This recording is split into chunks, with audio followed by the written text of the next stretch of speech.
Let's go on to the Cracker Jack cards.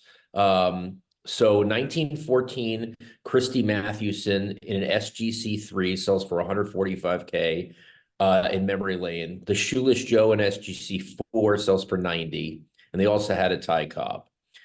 Now, I made the remark in our auction recap, and listen, we want to hear from collectors that I would be a little bit worried about this because I feel like the guys that are buying this are like 50 to 65 years old.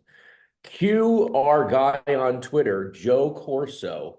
Nice recap, Darren, Rovell, and Will Stern. Regarding the 2014 Cracker Jacks, I can assure you there is a large contingent of young guys actively collecting the set. My 30-year-old buddy won a quarter of the set at Memory Lane, and another young guy won 7.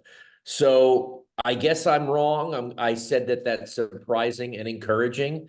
But vintage, I guess, is hot with a lot of people. And I think what people are comforted in here is the low pop, the really low pop when you just have across all examples for the Shoeless Joe, 74 examples of that Cracker Jack 103. And guess what? 15 more aren't coming. Well, what do you think? Yeah, that's the other thing about the scarcity is it's kind of like finalized, right? You're not betting on anything in the future.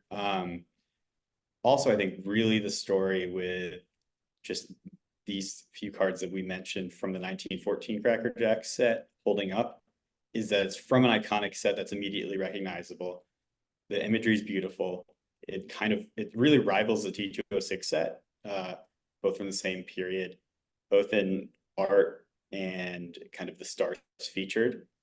Obviously, there's not the $7 million Honus in the Cracker Jack, but still, I think set collectors, especially ones who specialize in pre-war vintage, have really long noted that the Cracker Jack set is kind of the one to go for after the monster T206.